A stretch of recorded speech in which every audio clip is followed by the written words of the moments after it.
సమాచారం కోసం 95 న్యూస్ ఇప్పుడు యాప్ లో మీ ముందుకు వచ్చింది. వెంటనే డౌన్లోడ్ చేసుకుని న్యూస్ అప్డేట్ తెలుసుకోండి. ప్రతి క్షణం ప్రజాక్షేమం కోసం. ఇప్పుడు మనం హెచ్ఆర్ రాము గారితో ఉన్నాము. అసలు ఆయన అడిగి తెలుసుకుందాము హ్యూమన్ రిసోర్స్ అంటే ఏంటి, అసలు హెచ్ఆర్ లో రావాలి జాబ్ అంటే ఏ క్వాలిఫికేషన్స్ ఉండాలి, ఇలాంటివన్నీ మనం ఆయన అడిగి తెలుసుకుందాము. మనకి ఆయన చాలా విషయాలు చెప్పడానికి ఇక్కడ మనతో ఉన్నారు. నమస్తే రాము గారు. నమస్తే మేడం. సార్ చెప్పండి, అసలు హ్యూమన్ రిసోర్స్ అంటే హెచ్ఆర్ అంటే ఏంటి, అసలు ఇందులో జాబ్ రావాలంటే ఏ క్వాలిఫికేషన్స్ ఉండాలి, దాని గురించి ఒకసారి చెప్పండి సార్. Okay madam. అయితే మామూలుగా పబ్లిక్ ఏంటంటే హెచ్ఆర్ రిలేటెడ్ అంత ఐడియా ఉండదు మేడం. కాకపోతే ఏంటంటే హెచ్ఆర్ దీనికి క్వాలిఫికేషన్ కావాలంటే ఎంబీఏ హెచ్ఆర్ చేయాలి. సో ఎంబీఏ హెచ్ఆర్ చేసిన తర్వాత ఇప్పుడు ఏంటంటే చేస్తారు, చాలా మంది ఎంబీఏ హెచ్ఆర్ చేస్తారు. కొందరు ఏం చేస్తారంటే దానికి ప్రొఫెషనల్ గా చేయరు, అది సేమ్ అదే జాబ్ కి వెళ్ళరు, ఇంకా ఫైనాన్స్ అని లేకపోతే మార్కెటింగ్ అని వెళ్తుంటారు. కానీ ఆ ఎంబీఏ హెచ్ఆర్ చేసిన తర్వాత దానికి సరిపడా క్వాలిటీస్ వాళ్ళకు తెలిసిన, ఎందుకంటే వాళ్ళ కమ్యూనికేషన్ ఉండదు. మెయిన్ ఏంటంటే కమ్యూనికేషన్ ఉండదు. కమ్యూనికేషన్ ఉండకపోవడం వల్ల వాళ్ళు హెచ్ఆర్ అనేది సెలెక్ట్ చేసుకోరు. వాళ్ళకి ఏంటంటే కమ్యూనికేషన్ మెయిన్ డ్రాబ్యాక్ అవుతుంది. కానీ మనం ఏం చేద్దామంటే వాళ్ళకు కమ్యూనికేషన్ ఎట్లా అంటే ఫ్రీ, అంటే కొన్ని కమ్యూనికేషన్లో మెయిన్ ఇంగ్లీష్ రాకపోవడం కానీ లాంగ్వేజ్ ప్రాబ్లం వల్ల వాళ్ళు అంటే దీనికి కమ్యూనికేషన్ స్కిల్స్ ఉండాలంటే లాంగ్వేజ్ అన్ని వచ్చి ఉండాలా ఏంటి, అలా ఏం లేదా? లాంగ్వేజ్ వస్తే ప్లస్ పాయింట్ అవుతాం. ఏంటంటే ఎదుటి వ్యక్తి మనకి ఏంటంటే ఇంటర్వ్యూకి వచ్చినప్పుడు వాళ్ళు ఏంటంటే ఏ లాంగ్వేజ్ లో మాట్లాడతారో అనేది మనకు అన్ని వచ్చి ఉంటే మనం ఫ్రీగా మాట్లాడగలుగుతున్నాం అట్లా. సో అట్లా ఏమైతుందంటే వాళ్ళకు అన్ని లాంగ్వేజెస్ ఉండి మంచిగా వాళ్ళకు రిసీవింగ్ అనేది ప్లస్ అది ఆ కమ్యూనికేషన్లో వాళ్ళు పర్ఫెక్ట్గా చేయగలిగితేనే వాళ్ళు ఈజీగా వాళ్ళకు ఇంటర్వ్యూ చేయగలుగుతారు మేడం. అంటే దీనికి ఏం చేయాలి? ఎంబీఏ హెచ్ఆర్ చదవాలా ఏంటి? ఎంబీఏ తర్వాత హెచ్ఆర్ డిపార్ట్మెంట్ లోకి రావాలి అంటే అసలు ఏ క్వాలిఫికేషన్ రావాలి? ఇప్పుడు డిగ్రీ చేసిన వాళ్ళు రాగలుగుతారా లేదా ఎంబీఏ? దీంట్లో ఇంకోటి ఉంది మేడం, ఏంటంటే ఇప్పుడు ఎంబీఏ హెచ్ఆర్ చేస్తారు, ఓకే బాగానే ఉంటుంది. కాకపోతే ఏంటంటే ఎంబీఏ హెచ్ఆర్ తో పాటు ఇది చేసి వస్తారు, ఓకే. కానీ హెచ్ఆర్ లో కూడా డిగ్రీ చేసిన వాళ్ళు కూడా ఉంటారు. కాకపోతే ఒక 10 years ఎక్స్పీరియన్స్ ఉంది అనుకుందాం ఫర్ ఎగ్జాంపుల్. కానీ ఆ డిగ్రీతో కూడా ఆ నాలెడ్జ్ తోటి వస్తారు, కానీ వాళ్ళకి సర్టిఫికెట్ ఉండదు. అప్పుడు ఏమైతుందంటే ఎన్ఏబిహెచ్కి వెళ్ళినప్పుడు మన సర్టిఫికెట్ చూస్తారు మేడం. సో ఆ సర్టిఫికెట్ ఏంటంటే మనకు ఎన్ఏబిహెచ్ అప్పుడు వీళ్ళకి డిగ్రీ వాళ్ళు చేయగలుగుతారు, ఈ వర్క్ చేస్తారు, కమ్యూనికేషన్ స్కిల్స్ ఉంటాయి, అంత బాగానే ఉంటుంది. కాకపోతే ఏంటంటే వాళ్ళు సర్టిఫికెట్ ఉండదు మేడం, అప్పుడు డ్రాబ్యాక్ అయితే. సో దానివల్ల మనకు అట్లా తీసుకోవడానికి కొంచెం ఆలోచిస్తారు కొన్ని హాస్పిటల్స్. ఒకసారి అంటే హెచ్ఆర్ చేసిన వాళ్ళు, సపోజ్ ఇప్పుడు మీరు ఎంబీఏ హెచ్ఆర్ చేశారు అనుకోండి, మీరు ఇప్పుడు మెడికల్ దాంట్లో చేస్తున్నారు కదా, సో మెడికల్ ది కూడా టచ్ ఉండాలా దానికి ఏమన్నా? ఇప్పుడు మీరు మెడికల్ ఫీల్డ్ లో జాయిన్ అవ్వాలంటే, ఒక హాస్పిటల్లో జాయిన్ అవ్వాలంటే మెడికల్ గా కూడా టచ్ ఉండాలా లేదా సబ్జెక్ట్ లో అన్ని వస్తాయా? మీరు ఎందులో అయినా చేసేటట్టు? ఓకే, ఇప్పుడు ఏమైతుందంటే మేడం, ఇప్పుడు వాళ్ళకు మెడికల్ నాలెడ్జ్ ఉండాలి. ఎందుకంటే చాలా డిపార్ట్మెంట్స్ ఉన్నాయి మెడికల్లో, ఒక 50 వరకు ఉంటాయి. ఆ దాంట్లో ఏంటంటే లైక్ ఇప్పుడు జనరల్ ఫిజిషియన్ అంటే ఏంటి, ఇప్పుడు ఫర్ ఎగ్జాంపుల్ ఏముంటది, కార్డియాలజీ టెక్నీషియన్ అంటాం. సో కార్డియాలజీ టెక్నీషియన్ అన్నప్పుడు ఆ టెక్నీషియన్ కు ఏ క్వాలిఫికేషన్ చేసి ఉండాలి, బ్యాక్గ్రౌండ్ ఏంటి. ఇప్పుడు పారామెడికల్ స్టూడెంట్స్ ఉంటారు, వాళ్ళకి ఎన్ని ఇయర్స్ కోర్స్ ఉంటుంది. ఇప్పుడు మనకు 2D టెక్నీషియన్ అంటాం, నెక్స్ట్ ఫిజిషియన్ అసిస్టెంట్ అంటాం, మళ్ళీ డయాలసిస్ టెక్నీషియన్స్ అంటాం. ఇవన్నీ పారామెడికల్ లోకి వస్తాయి. సో ఇవన్నీ ఏమైతే అంటే ఈ పారామెడికల్ కోర్స్ చేసిన వాళ్ళకు టెక్నీషియన్స్ అనేది మనకు ఈ సర్టిఫికెట్ ఉండాలి. సో మనకు ఆ నాలెడ్జ్ ఉండాలి. సో మెడికల్ సైడ్ అయితే ఇవన్నీ ఉండాల్సి వస్తుంది. సో ఇవన్నీ ఏంటంటే అది హెచ్ఆర్ లో ఉన్నప్పుడు మెడికల్ సైడ్ ఇవన్నీ తెలిసి ఉండాలి. ఇప్పుడు జనరల్ హెచ్ఆర్ వాళ్ళు ఎట్లుండే అంటే మెడికల్ నాలెడ్జ్ ఉండదు. ఇప్పుడు వాళ్ళకి ఉండకపోవడం వల్ల ఏంటంటే వాళ్ళు ఎలా ఏ కోర్స్కు ఎంత అనేది, మళ్ళీ ఇంకా శాలరీ రిలేటెడ్ కూడా వాళ్ళకి ఐడియా ఉండదు. సో ఇవన్నీ తెలిసి ఉండాలి మేడం. అంటే ఇప్పుడు ఈ రోజుల్లో అయితే హెచ్ఆర్ కి చాలా విలువ ఉంది దానికి. అసలు అంటే ఎలా ఉంటుందంటారు, శాలరీస్ ఎలా ఉంటాయి? తర్వాత అందులోకి రావాలి అనుకునే వారికి ఏం చెప్తాం, మీరేం చెప్తారు అసలు? అంటే ఎలా ఉంటుంది అది హెచ్ఆర్ డిపార్ట్మెంట్ లో చేరాలి అనుకునేవారు, అది చదువుకోవాలనుకునే వాళ్ళకి అసలు ఇది ఎలాంటిది అంటారు? మంచిదేనా? యాక్చువల్ గా శాలరీస్ అవి బాగుంటాయా? హెచ్ఆర్లో చేస్తే మనకేంటంటే మేడం చాలా నాలెడ్జ్ ఉంటుంది. సో హెచ్ఆర్ వల్ల మనకు లైఫ్లో కూడా కొంచెం చాలా తెలుసుకోగలుగుతాము. ఇంకోటి ఏంటంటే మేడం, హెచ్ఆర్ రిలేటెడ్ అంటే ఇటు మేనేజ్మెంట్ సైడ్ నుంచి ప్లస్ ఇక్కడ ఎంప్లాయీస్ నుంచి ఇద్దరి మధ్యలో మనము హెచ్ఆర్ ఉంటాం మేడం. మనం హెచ్ఆర్ అంటే హ్యూమన్ రిసోర్స్ అంటే హెచ్ఆర్ఎం అనేది హెచ్ఆర్ఎం అంటారు మేడం. ఇప్పుడు ఇంతకుముందు ఏంటంటే ఓన్లీ హెచ్ఆర్ అనేవాళ్ళు, కానీ హెచ్ఆర్ అంటే హ్యూమన్ రిసోర్స్ మేనేజ్మెంట్.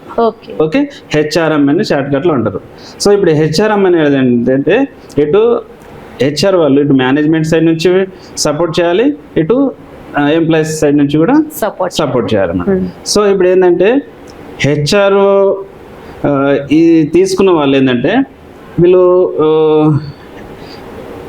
మ్యూచువల్గా అంటే డ్యూయల్గా ఉండాలి. ఇప్పుడు ఎంప్లాయీకి కరెక్ట్గా అది న్యాయం చేయాలి, మేనేజ్మెంట్ కూడా న్యాయం చేయాలి. సో అట్లా దాని పర్పస్ ఏంటంటే ఇటు హెచ్ఆర్ రిలేటెడ్ మనం జెన్యున్గా ఉండాలి మేడం.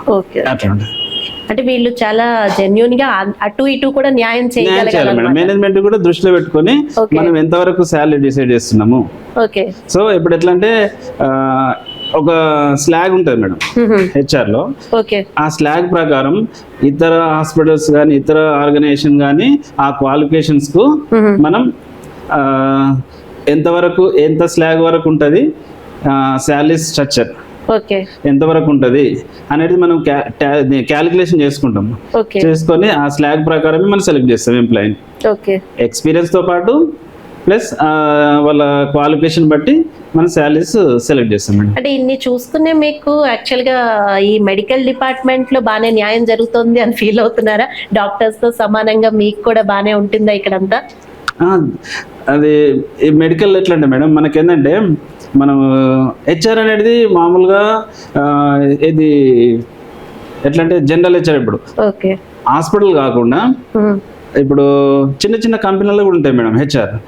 వాళ్ళకి ఏంటంటే ఓన్లీ హెచ్ఆర్ రిలేటెడ్ వర్క్ ఉంటుంది, ఆ నాలెడ్జ్ ఉంటుంది. ఏంటంటే ఇప్పుడు లైక్ ఇప్పుడు హోటల్లో కూడా హెచ్ఆర్ ఉంటుంది, అదే సాఫ్ట్వేర్ కంపెనీలో హెచ్ఆర్ ఉంటుంది. కానీ వాళ్ళకి ఏంటంటే only in time out time swipe చూసుకోవడం, వాళ్ళ శాలరీ టైంలో ఓన్లీ శాలరీస్ మాత్రమే చూసుకొని క్యాలిక్యులేషన్ చేసి శాలరీ ప్రాసెస్ చేస్తారు. వాళ్ళు ఎంతవరకు పిఎఫ్ కట్ చేయాలి, ఎంతవరకు ఈఎస్ఐ కట్ చేయాలి అవి మాత్రం తెలుస్తాయి. కానీ మెడికల్ సైడ్ ఎట్లా అంటే మనకు డిపార్ట్మెంట్ వైజ్ ఇప్పుడు కార్డియాలజీ కానీ, ఆర్థో కానీ, నెక్స్ట్ ఎన్ఎస్సి టెక్నీషియన్స్ కానీ, ఓటీ టెక్నీషియన్స్ కానీ, ఇట్లా మెడికల్ సైడ్ చాలా నాలెడ్జ్ పెరుగుతాయి మేడం. మనకు ఓన్లీ హెచ్ఆర్ అంటే హెచ్ఆర్ ఒకటి ఉండదు. కాకపోతే ఏంటంటే మెడికల్ నాలెడ్జ్ చాలా ఇంప్రూవ్మెంట్ ఉంటుంది, ఇంప్రూవ్మెంట్ ఉంటుంది. సో హాస్పిటల్ సైడ్ చేస్తే హెచ్ఆర్ రిలేటెడ్ చాలా నాలెడ్జ్ ఉంటుంది మేడం. నాకు ఇంకోటి ఏంటంటే నేను చెప్పదలసింది ఏంటంటే హెచ్ఆర్లో ఎంబీఏ హెచ్ఆర్తో పాటు ఎంబీఏ హాస్పిటల్ అడ్మినిస్ట్రేషన్ కూడా ఉంటుంది మేడం. అది ఉండడం వల్ల ఏంటంటే అడ్మినిస్ట్రేషన్ అంటే మనకు ఓన్లీ ఫ్రంట్ ఆఫీస్ రిలేటెడ్ కాదు, హెచ్ఆర్ కూడా చేసుకోవచ్చు, ఆప్షన్ కూడా ఉంటుంది. సో కాకపోతే ఏంటంటే హాస్పిటల్ సైడ్ ఆ నాలెడ్జ్ వేరు ఉంటుంది. అంటే మీరు మెడికల్ నాలెడ్జ్ గురించి చెప్పారు, బట్ ఫైనాన్షియల్ గా ఎలా ఉంటుందంటారు? అది కూడా చూసుకుని వస్తారు కదా రాబోయే తరం, మాకు ఇందులో అయితే బాగుంటుంది శాలరీస్ అవి ఇలా అని కూడా అడుగుతారు కదా. సో దానికి ఏం చెప్తారు మీరు?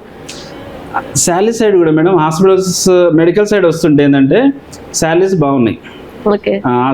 ఇప్పుడు మెడికల్ హెచ్ఆర్ రిలేటెడ్ అయితే హాస్పిటల్ శాలరీస్ అయితే చాలా బాగున్నాయి.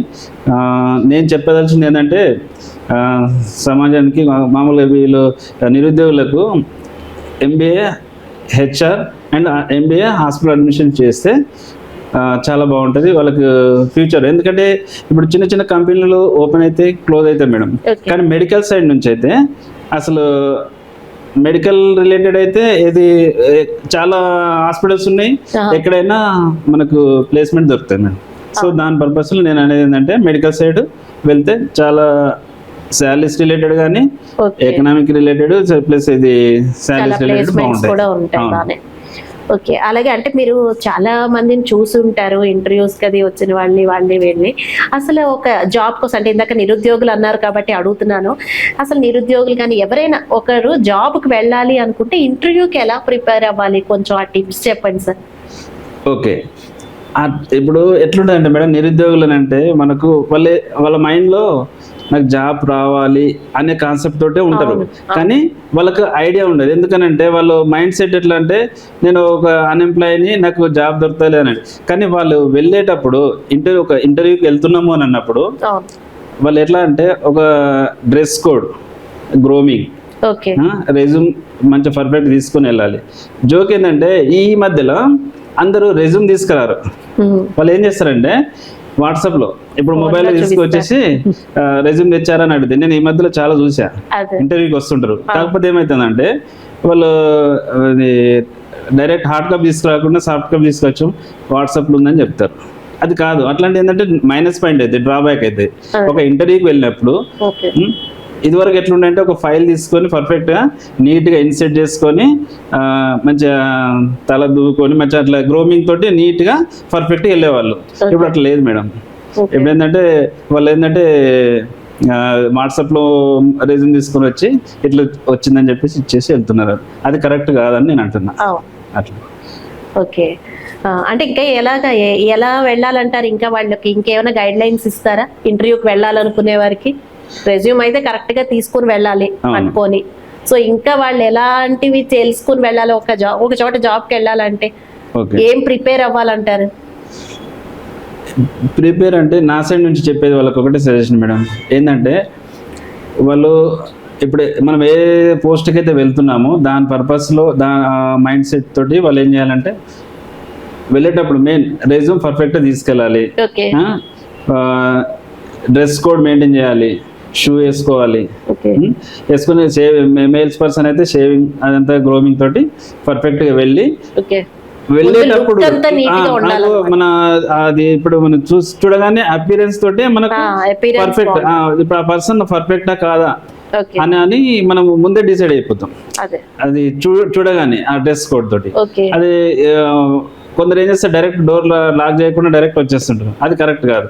డోర్ లాక్ చేసి అది ఇట్లా మై కమిన్ అని చెప్పేసి ఎంటర్ అయ్యి అప్పుడు మనకు మాట్లాడడం కానీ అట్లా ఏంటంటే మనం అడిగేదాన్ని బట్టి వాళ్ళు ఆన్సర్ ఇస్తే అది పర్ఫెక్ట్గా ఉంటుంది. కానీ వాళ్ళు వెళ్ళే ముందు అయితే మన సబ్జెక్ట్ పరంగా కానీ నెక్స్ట్ జనరల్గా ప్రిపేర్ అయ్యి వస్తుంటే బాగుంటుందని నా ఆలోచన. ఓకే. అలాగే ఇప్పుడు ఇందాక రెజ్యూమ్ అన్నారు కదా, అసలు ఆ రెజ్యూమ్ ఎలా ప్రిపేర్ చేయాలి సార్? Simple madam. ఇప్పుడు మనము ఆ రెజ్యూమ్లో ఇప్పుడు ఒక రెజ్యూమ్ ప్రిపేర్ చేస్తున్నాము అంటే ఆ రెజ్యూమ్లో మనం చూస్తే అది చూసినప్పుడు ఆ రెజ్యూమ్లో మనకు ఆయన ప్రీవియస్ ఎక్స్పీరియన్స్ కానీ వాళ్ళ అడ్రస్ కానీ జస్ట్ ఏంటంటే అది ఆ పేపర్ ఆ లుక్ అనేది బాగుండాలి. కొందరు ఏం చేస్తారు, కొన్ని కొటేషన్స్ బాగా పెడతారు, కానీ అలా పెట్టిన తర్వాత కూడా కొన్ని డయాగ్రామ్స్ వేస్తుంటారు, మంచి డెకరేషన్ చేస్తారు.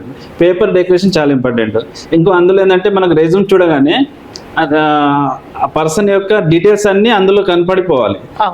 ఎట్లా అంటే ఫస్ట్ అడ్రస్, డేట్ వేసేసి ఇట్లా రెజ్యూమ్ అని టైటిల్ పెడతారు.